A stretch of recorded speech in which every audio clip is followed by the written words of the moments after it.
अरे मैंने तो पहले ही कहा था कि औरतें पढ़ लिख कर अगर आर्थिक रूप से सक्षम हो गई तो फिर ये किसी की नहीं सुनने वाली। लो आ गए ना अपना घर तोड़कर।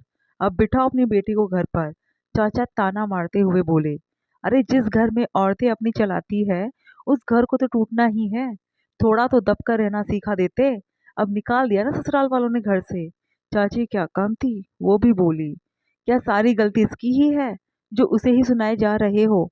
अरे माँ की बिगाड़ी हुई बेटी है। बाप की क्या गलती, बेचारा वो तो कमाने चला जाता था। क्या माँ नहीं समझा सकती थी उसे? दादी भी अपनी भड़ास निकालते हुए बोली।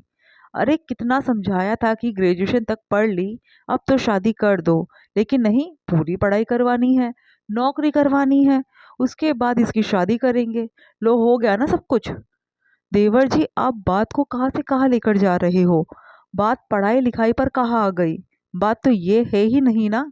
बात तो ये है कि चंचल के ससुराल वाले इस पर हाथ उठाते हैं, इसे मारते पीटते हैं। अब की बार सीमा जी बोली।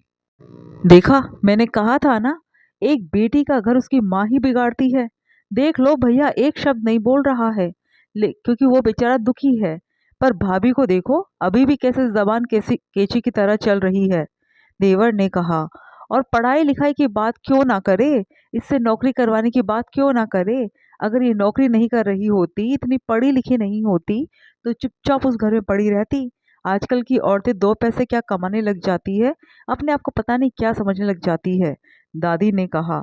ये सुनकर सीमा जी को भी गुस्सा आ गया। अम्मा जी आपको जो कहना है कहिए, पर अब मेरी बेटी उस घर में नहीं जाएगी। आपकी इज्जत के लिए मेरी बेटी को मरने के लिए नहीं छोड़ सकती।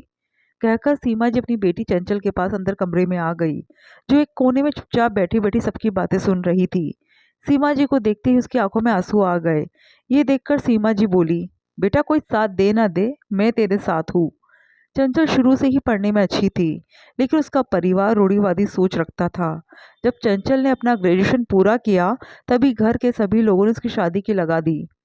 ऐसे समय में सीमा जी ने सबके खिलाफ जाकर उसका साथ दिया था और उसे आगे की शिक्षा दिलवा कर ही उसकी शादी करवाई थी। तब भी सीमा जी को काफी निंदा का सामना करना पड़ा था। चंचल शादी होकर जब ससुराल में गई तो वहां किसी को उसके नौकरी करने से एतराज नहीं था। उसके ससुराल में उसकी सास बबीता जी, पति गगन, देवर मनीष ही थे। छोटा सा परिवार था। जल्द ही चंचल ने एक कंपनी में नौकरी ज्वाइन कर ली। पर चंचल को ये नहीं पता था कि ससुराल में नौकरी करने से एतराज नहीं है, लेकिन बहू अपनी मर्जी से खर्च नहीं कर सकती, अपने आर्थिक फैसले नहीं ले सकती। यहाँ तक कि उसके ऑनलाइन खरीदारी करने पर भी एतराज था। जब शुरुआत में वो बाजार से अपने लिए कुछ ज़रूरी सामान खरीद कर लाई थी, तो घर का माहौल काफ़ी खराब हो गया था। हालत ये हो गई थी कि उसके पापा को बुला लिया गया था।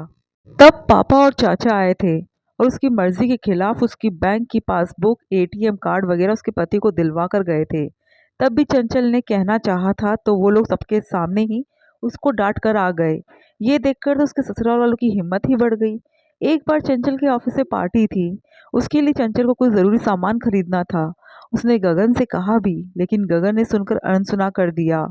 जब पार्टी के 2 ही दिन रह गए तो उसने अपने लिए ऑनलाइन ऑर्डर कर दिया। जब सामान घर पहुंचा तो बबीता जी ने काफी हंगामा किया और गगन को उसी समय ऑफिस से बुला लिया। गगन भी ये सब देखकर गुस्सा हो गया। उसने आव देखा न ताव सीधे चंचल पर हाथ उठा दिया।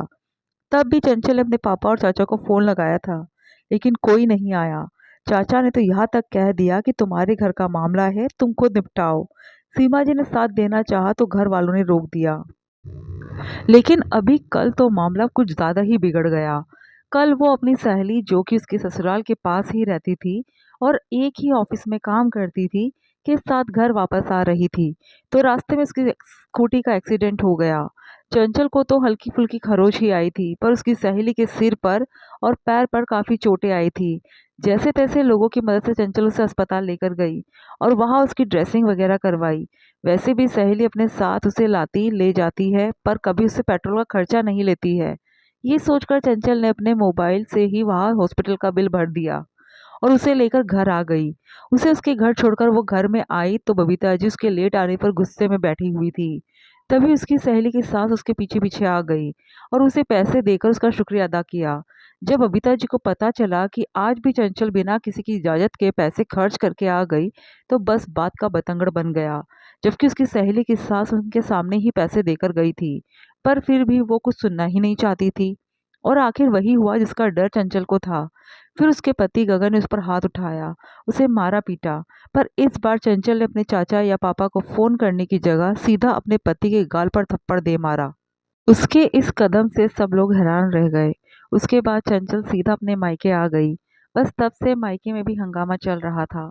चाचा चाची दादी सब तो ससुराल में फोन कर करके उन लोगों से माफी मांग रहे थे, जैसे उनकी बेटी ने बहुत बड़ा गुनाह कर दिया। पर इस बार एक बार फिर सीमा जी अपनी बेटी के साथ खड़ी हो चुकी थी। अब वो उसे वहां भेजने के पक्ष में नहीं थी। आखिर ऐसे कैसे अपनी बेटी को मरने के लिए छोड़ दे। आखिर मायके का माहौल इतना बिगड़ते देखकर चंचल ने अलग रहने का फैसला कर लिया। उसने 2 कमरों का फ्लैट किराए पर ले लिया और अब उसी में रह रही थी। इधर उसने अपने पति से तलाक के लिए केस फाइल कर रखा था। पहले तो फिर भी सीमा जी अकेली ही उससे मिलने के लिए यहाँ आती थी, लेकिन अब उसके पापा भी उससे मिलने आने लगे थे। शायद उन्हें भी ये बात समझ में आ चुकी थी कि कफन में लिपटी बेटी से अकेली रह रही बेटी ज्यादा अच्छी है।